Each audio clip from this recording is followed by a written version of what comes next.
കരാർ തൊഴിലാളികളെ ജോലിക്ക് നിയോഗിക്കാൻ പാടില്ല എന്ന് പറഞ്ഞുകൊണ്ട്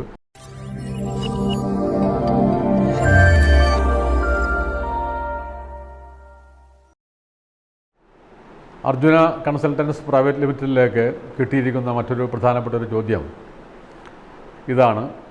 അതായത് ചോദ്യകർത്താവ് ചോദിച്ചിരിക്കുന്നത്, ഒരു സ്ഥാപനത്തിൽ ഏതെല്ലാം തരത്തിലുള്ള ജോലികളാണ് ഒരു കരാറുകാരനെ ഏൽപ്പിച്ചുകൊണ്ട് ചെയ്യുവാൻ സാധിക്കുന്നത്?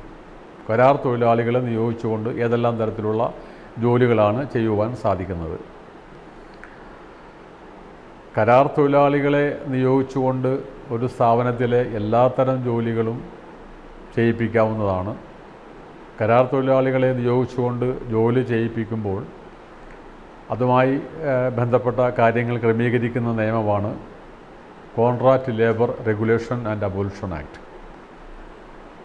അപ്പോൾ ആ നിയമത്തിൽ പറഞ്ഞിരിക്കുന്നത് സർക്കാർ പ്രൊഹിബിറ്റ് ചെയ്തിട്ടുള്ള തൊഴിൽ മേഖലകളിൽ, അതായത് നമ്മുടെ സംസ്ഥാന സർക്കാർ അല്ലെങ്കിൽ കേന്ദ്ര സർക്കാർ കോൺട്രാക്റ്റ് ലേബർ റെഗുലേഷൻ അബോളിഷൻ ആക്ടിൻ്റെ സെക്ഷൻ 10 അനുസരിച്ചിട്ട് ഒരു സ്ഥാപനത്തിലെ ഏതെങ്കിലും തരത്തിലുള്ള ജോലികൾ അല്ലെങ്കിൽ ഏതെങ്കിലും തരത്തിലുള്ള തൊഴിൽ മേഖലയിൽ കരാർ തൊഴിലാളികളെ ജോലിക്ക് നിയോഗിക്കാൻ പാടില്ല എന്ന് പറഞ്ഞുകൊണ്ട് പ്രൊഹിബിഷൻ ഓർഡേഴ്സ് പുറപ്പെടുവിക്കും.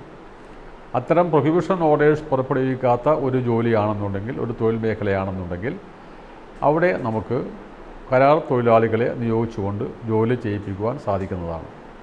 അതിന് യാതൊരു ബുദ്ധിമുട്ടുമില്ല.